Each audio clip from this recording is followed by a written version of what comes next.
ప్రభు యొక్క ఘనమైన నామాన్ని బట్టి ప్రతి ఒక్కరికి వందనాలు చెల్లిస్తున్నాను. 1 యోహాను 5వ అధ్యాయము 14-15 వచనాలను చూసినప్పుడు, ఆయనను బట్టి మనకు కలిగిన ధైర్యం ఏదనగా, ఆయన చిత్తానుసారంగా మనం ఏది అడిగినను ఆయన మన మనవి ఆలకించునన్నది. మనం ఏమి అడిగినను ఆయన మన మనవి ఆలకించునని మనం ఎరిగిన ఎడ్ల, మనం ఆయనను వేడుకొనినవి మనకు కలిగినవని ఎరుగుదుము.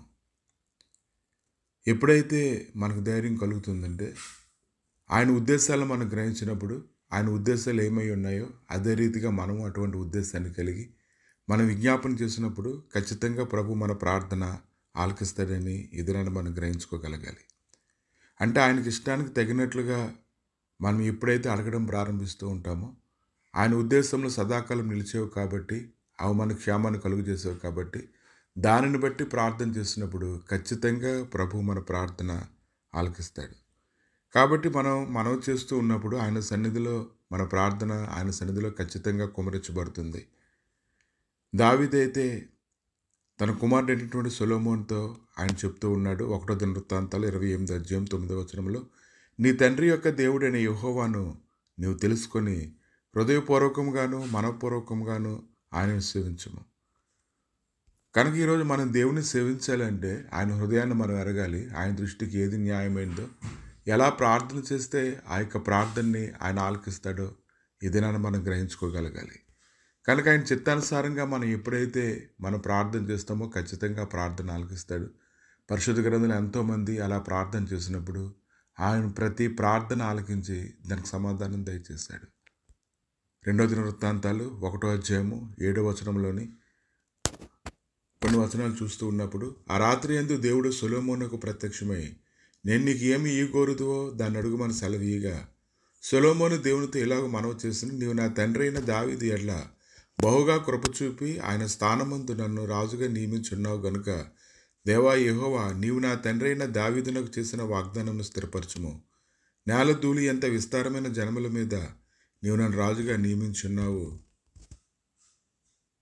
ఈ నీ గొప్ప జనమునకు న్యాయం తీర్చే శక్తి గలవాడెవడు?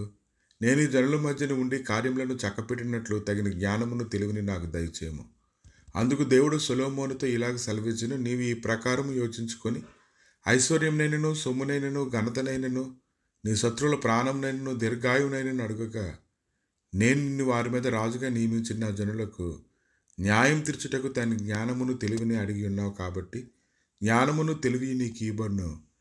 నీకన్నా ముందుగానున్న రాజులకైనను నీ తర్వాత వచ్చే రాజులకైనను కలిగిన ఐశ్వర్యమును సొమ్మును ఘనతను నీకు ఇచ్చిదనని చెప్పాను. కనుక సొలొమోను చేసినటువంటి మనవి దేవుని దృష్టికి అంగీకరించబడింది. ఎందుకంటే సొలొమోను గ్రహించుకున్నాడు, తన శక్తి కానీ తన బలం కానీ ఈ ప్రజలు నడిపించడానికి చాలదని అతను తెలుసుకున్నాడు. 1 కొరింథీయులకు రాసిన పత్రిక 3వ అధ్యాయం 19వ వచనంలో, ఈ లోక జ్ఞానము దేవుని దృష్టికి వెరితనమే. కనుక దేవుని దృష్టిలో యథార్థమైనటువంటి మనసు కలిగి ఆయన హృదయాన్ని ఎరిగి ఆయన చిత్తానుసారంగా మనం ప్రార్థన చేసినప్పుడు ఖచ్చితంగా దేవుడు ఆ ప్రార్థన ఆలకించి సమాధానం అనుగ్రహించడానికి ఆయన శక్తిమంతుడు ఉన్నాడు. కాబట్టి ఉదయకాలాన్నే నువ్వు ఏదైతే దేవుని దగ్గర అడగాలనుకుంటూ ఉన్నావో, ఏదైతే మొరపెట్టాలనుకుంటున్నావో దాన్ని హృదయపూర్వకంగా ఆయన ఇష్టానికి తగినట్లుగా నువ్వు అడిగినట్లయితే ఈరోజు అది ఖచ్చితంగా నీకు దొరుకుతుంది. ప్రభువా, మీ దయగలిగిన హస్తాలకి నాయన ఈ సమయంలో అప్పగించుకొని ప్రార్థన చేసి వేడుకుంటుండగా నీ సన్నిధి, నీ సమాధానం, నీ కృపను ప్రభా తోడుగా ఉంచి నీ సన్నిధిలో ఎలా ప్రార్థన చేయాలో తండ్రి ప్రతి ఒక్కరికి నేర్పించి నీ చిత్తానుసారంగా మనం చేసినప్పుడు ప్రభా అది దొరుకుతుందనే గొప్ప భాగ్యము నాయన వారికి అనుగ్రహించి వారు చేసే ప్రతి ప్రార్థనకి సమాధానం అనుగ్రహించి మహిమ పొందమని యేసుక్రీస్తు నామములో అడిగి వేడుకుంటున్నాము తండ్రి. ఆమేన్.